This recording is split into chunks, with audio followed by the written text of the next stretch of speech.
The first movie is Manhunter. By Dino De Laurentiis. When did you find out this movie existed? Because this went under everyone's radar. Not like recent, but maybe like high school time. So Okay. I don't know, between 2003. I didn't know it existed until I saw this same type of tape. I bought this a few years ago, but I remember being in a Rite Aid, I think, and they had this tape. And I'm walking by and I'm like, oh, Silence of the Lambs. And it's like Hannibal Lecter's Legacy of Evil begins here. And I'm like, I'm sorry, what? They put this out in 2001. So this is right after Hannibal came out and a year before Red Dragon. Yeah. So they're definitely like, it's definitely one of those, like, let's repackage this movie to make it seem like it's a part of this. I bought the tape. It didn't work. It was broken. Amazing. And then I rented it from Blockbuster, the DVD, and I watched it. And I really, really, really liked it. It's good. It's good. Directed by Michael Mann, who is no stranger to crime dramas. Let me see here. He produced the shows Miami Vice, Crime Story. He even came back to direct the Miami Vice movie in like the 2000s. Yeah, it's really good. It was going to be called Red Dragon, but I think Dino De Laurentiis, he put out a Mickey Rourke movie called Year of the Dragon or something, and it bombed. And he was all like, Mamma mia, no a dragon in the title. You called a manhunter. But that's what he did. Let it go, You and Dino. your pasta face. I talked about that. Oh, by the way, Tab Show, here's what I don't get. It's not canceled. Oh. It's continuing. I'm now one of the rotating guests, and I brought in my Pasta God. Face as my problem. Tom Hanks as Geppetto? God damn you. But we're not here to talk about that. But you came out on Twitter recently saying that you're not actually Italian. That was you hacking me. I don't know what you're talking. I'm not hacking anything. If someone just leaves their screen up, as soon as and I see Twitter sitting there, I'm just like, let me know how that defense works up in court. okay. Anyway, You're like, hi, I'm a high-ranking member of this company, and I have access to this Twitter. Why can't I say anything? Anyway, David Lynch was set to direct this. God damn, would I have loved that. Apparently he thought it was too violent for him. It's like, David Lynch? You? I mentioned that in another episode. I'm like, this was too violent for this? David Lynch, you've shown me some of the most horrifying imagery in your films. That was 86. I guess it was a different time. You say so.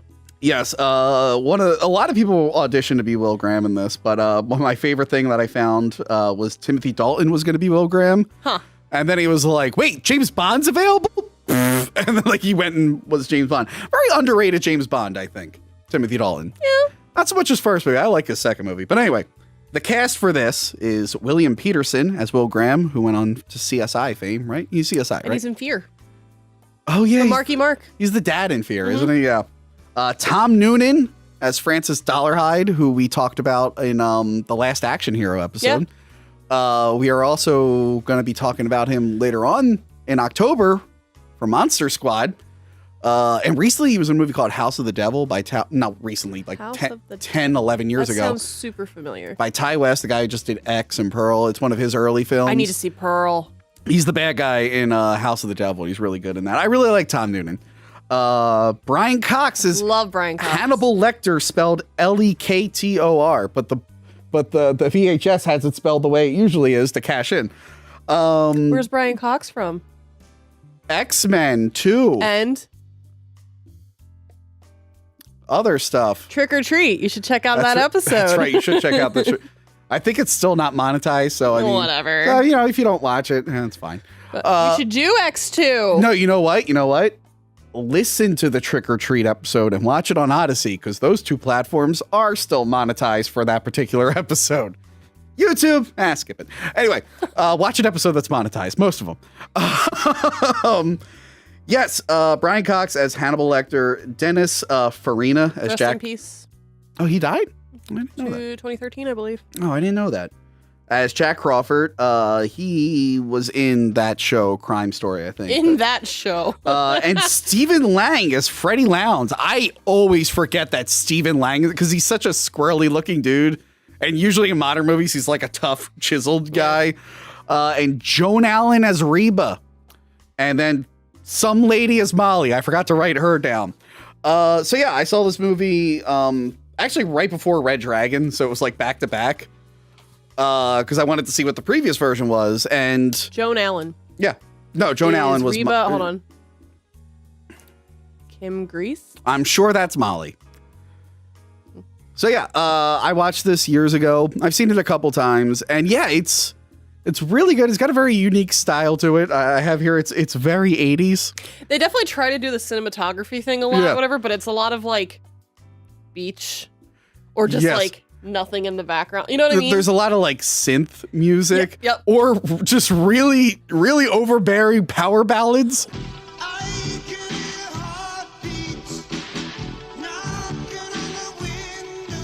Or absolutely nothing. Or absolutely nothing. But some scenes it works with absolutely nothing. Yeah. But then there's like, you're right, there's scenes where like you got these deep blues, and then Francis' house is all neon and weird and spacey, and then you have like Hannibal, it's just bright white. Yeah, there's a lot of creepy imagery, a lot of slow-mo dream stuff in it, which I appreciate it.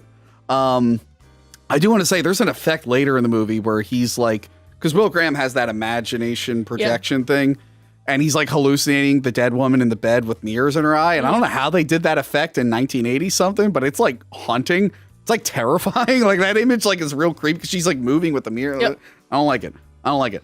By the way, so the Tooth Fairy Killer, he breaks into people's houses. He kills the families. He puts mirrors in their eyes, and then he has his way with the mother. A mirror. But he wants he smashes the mirrors because he hates himself. But he also puts the mirrors in their eyes so it looks like they're alive and stuff. He's a creep.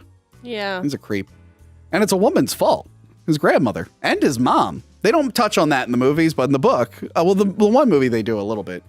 Yeah, but getting back to very, very 80s. At one point, Will wears tiny pink swim shorts. Not a lot of male heroes wearing pink swim shorts. It's fine.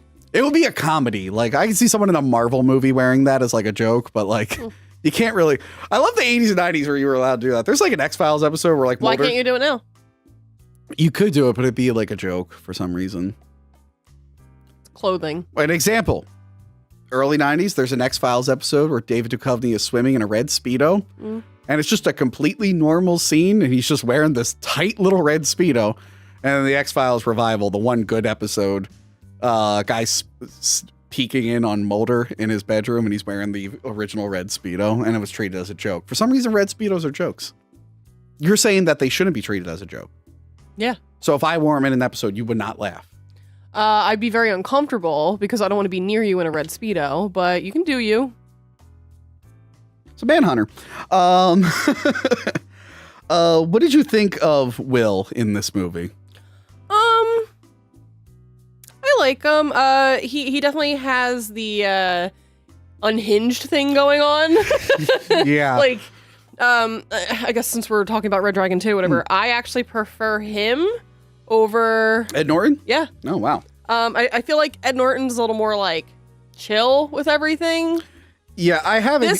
This you feel like he's gonna freaking like pop off at any second. I have it here. Like he's supposed to be haunted by like the past trauma with Hannibal. So they explain it in the movie, and it's funny. The book and this movie, they kind of like late into the story. They're like, oh, by the way, here's what happened with that guy Hannibal. We kind of stumbled onto the fact that he was the killer. Yeah. He tried to kill me, but I stopped him, and then he got arrested.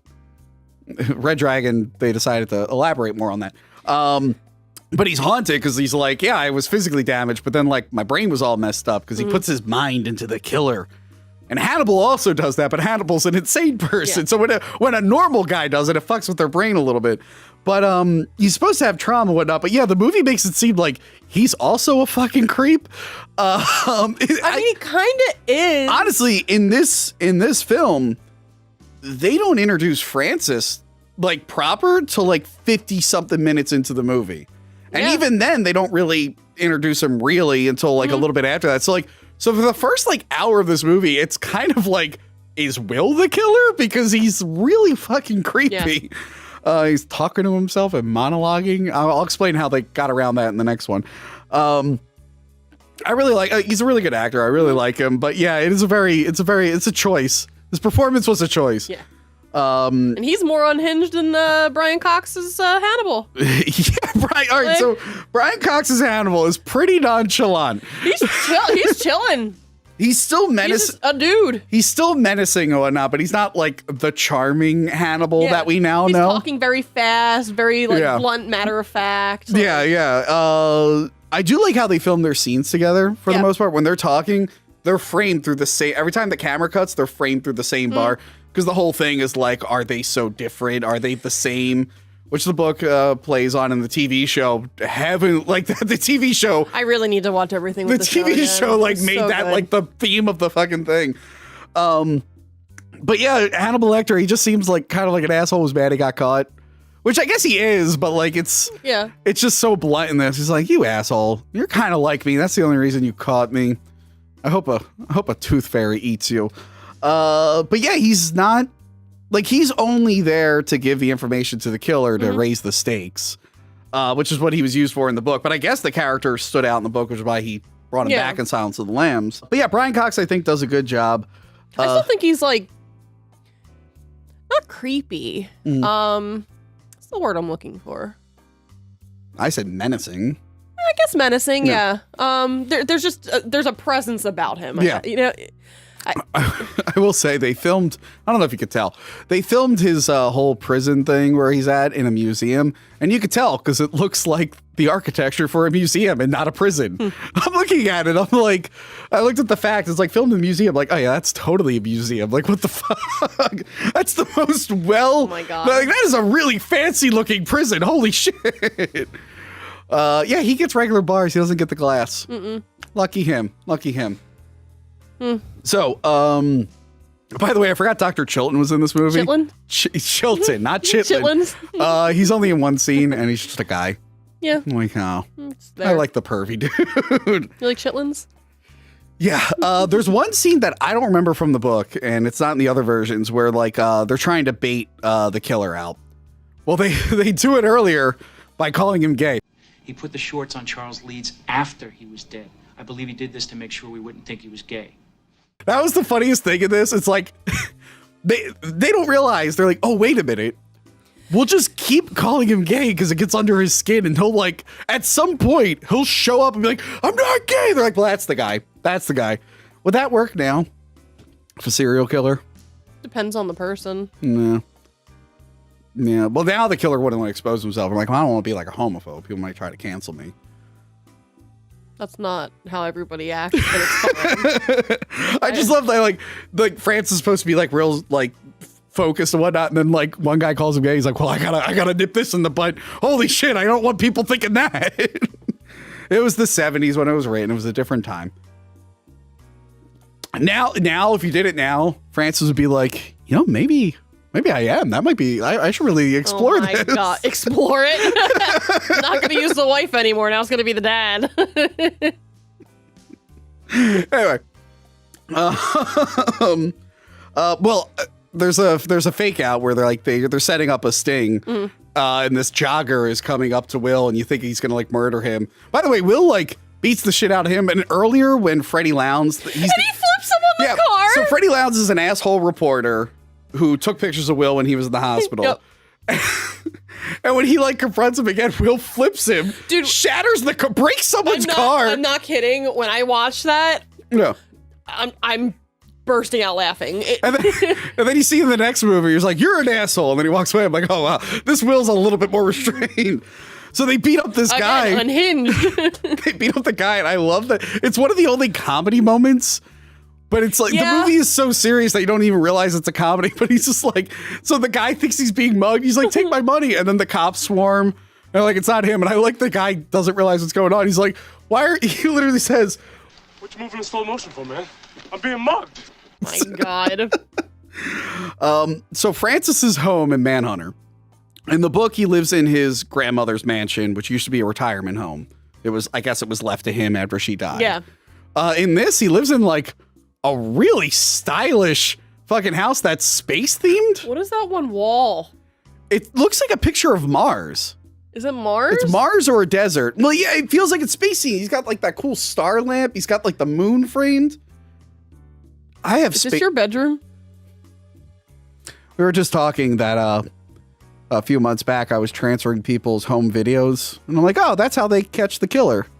And now I'm realizing that I also have space themed stuff in my house. but my grandmother didn't abuse me. So I think we're good. I don't think I'm going to be... If I see something super sus with any type of murder, I'm literally just going to be like, just check on this guy. I have a key to his apartment. I will rat you out. Oh, I will rat you out. One day I'm going to come in and I'm like, hey, Johanna, I got a tattoo today. Like, oh, where? My entire body. Everywhere. I'd be like, what are you? I'm the great tiger. I'm Tony the tiger. I'm a tiger now. Immediately I would call you out. You're going down. Then I'll really be on your Twitter and be like, hey, I am a murderer. I'm not like Francis Dollarhide, okay? He was a guy who lived alone and couldn't get laid. Manhunter. So, yeah. I really like Tom Noonan's Francis Dollarhide, but they really choose not to give you any backstory on him. Yeah. None. There's just nothing. So I think he's terrifying. Yeah. Okay, because you don't know what's going on in his head. Yeah. Unlike Ray Fiennes, you get the backstory and kind of become more sympathetic to him or whatever. Yeah. I'm not sure who I like better. I will say, I think they use this for this approach of not explaining the killer for the next film. Yeah. Because James Gumb, Buffalo Bill, we talked about in that episode. Go back and check that episode. We talked about how like he does have like a fuller backstory in the book, and it's purposely omitted, but they leave clues. Like I was joking with Sean, like it's funny in that movie. It's like you can see the different phases Buffalo Bill went through. It's like, well, he had a Nazi phase at some point, and now he's going through his lady phase. He's got many phases.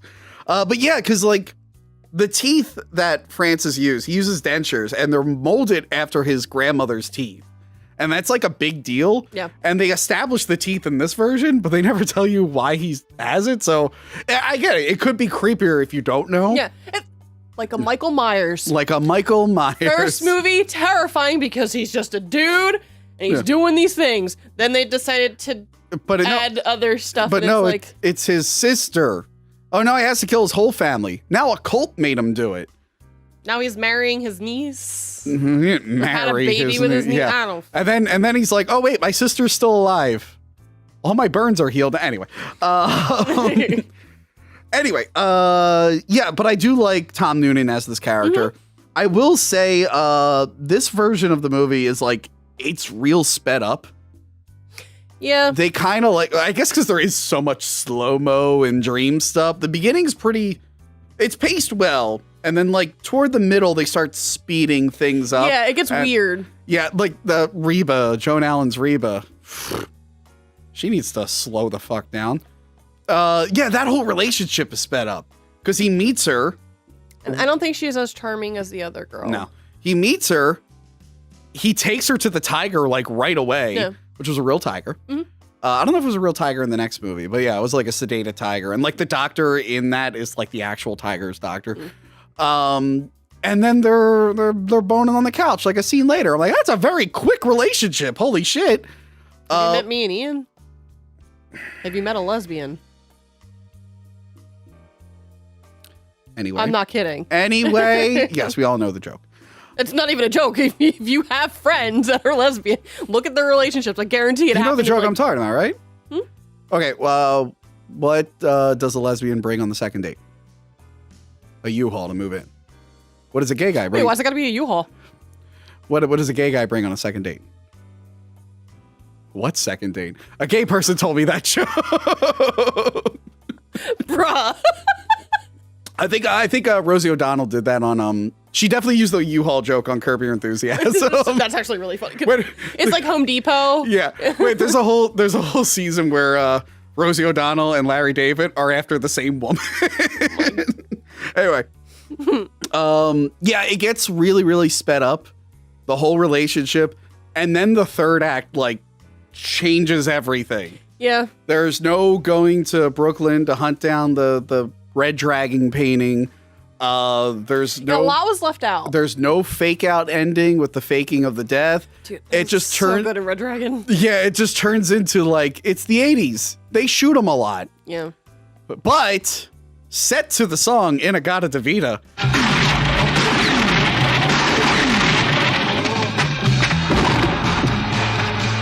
Like it turns into a.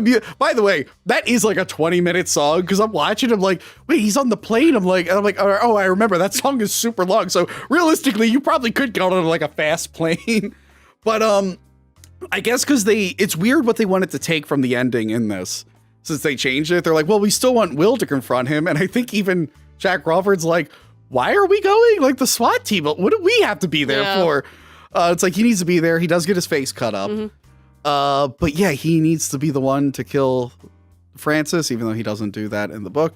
Yeah, the whole music video ending is pretty funny. You notice they were cutting frames out of shots? It was chopping. Yeah. Yeah. He's pretty casual with that shotgun, by the way. He's just bam.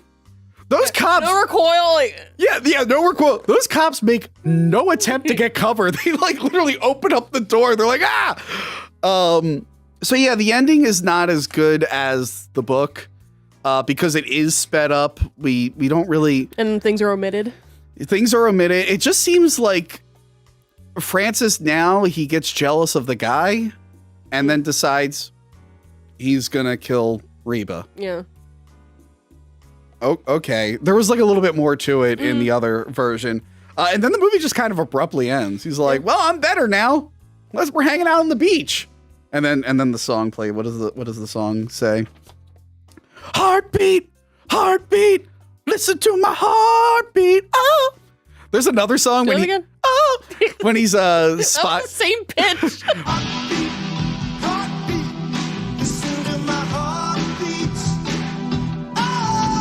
when he's spying on Reba, there's that song that's like strong as. You were joking about the 80s song. They're so overbearing. Not enough power ballads in the rest of the series, my God. I think. We need more power ballads. Well, remake it, all right? Stupid. I will say Will's family is kind of a bigger part in this. Yes. Him and his lady are getting. Basically, it's the right amount of Hannibal. Yeah. Like how it would be in the book. Yeah. And you get more of the family. Like even that nice little scene where he's talking with his son in the grocery store. Yeah. Yeah. You know, and they actually had the conversation about mental health and stuff and like what happened with him. But then the other one, the family's like barely there, but you still see that there's, he Ed loves Norton's the not getting laid enough in that one. This one, Will Peterson, he's getting it on. Yeah. I love the shot of just his like chiseled body in the reflection, but then the Washington Monuments kind of like in line with him. Like, anyway, I'm like, that was a choice. That was a choice. But not enough family. Yeah. A lot of Hannibal. Yeah, they switch it. Let me see. Which I mean, it's Anthony Hopkins, Silence of the Lambs. Like, of course you're going to use Anthony Hopkins more. Like, why not? We mentioned this in Silence of the Lambs, but yeah, the cop looking up the employees' names goes on to play Barney in the other films. Yeah. Another thing he gets rid of, the Red Dragon tattoo. Yep. But they did do it.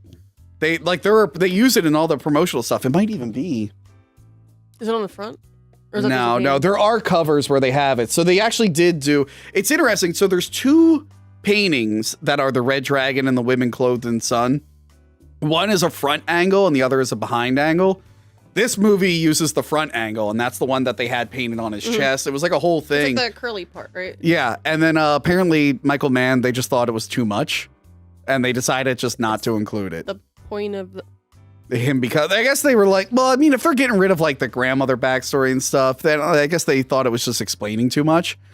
But I will say though, we mentioned it in the Hannibal review, but me and Trisha reviewed a movie called Dario Argento's Opera. And that literally uses the end of the Red Dragon book, where the killer fakes his death with like another body and then comes back to attack the person and then gets killed. That's actually really funny. Dario Argento plagiarizing. As far as I know, got away with it. Some people get away with it. Can't all be winners. Some other people can't get away with it. Anyway, the Patreon is where you can find the review of Dario Argento's Opera. It's a very fun episode. Anyway. So yeah, the overall Manhunter, I think it's a fine film. It's very stylistic. It's very dreamlike. It's good. I think I would have liked it more if Michael Mann did it like 5 or 10 years later. Like post Heat Michael Mann, I think really would have like nailed it. Because this is like an early film for him. Yeah. But other than that, yeah, it's good. I don't think I would go back and rewatch as much as other movies, but if I see it's on or something. Yeah. It does have third act issues where they just speed everything up and just ends on a shootout. I mean, it's an awesome shootout, but it's just kind of like, oh, the book was a little bit more than this. Yeah. Did not do well. Even maybe they should have called it Red Dragon. Maybe it would have done well. Did not do well, and we explained in our Silence of the Lambs episode that movie decided not to reference it, and that movie is not a sequel, even though it's based off a sequel.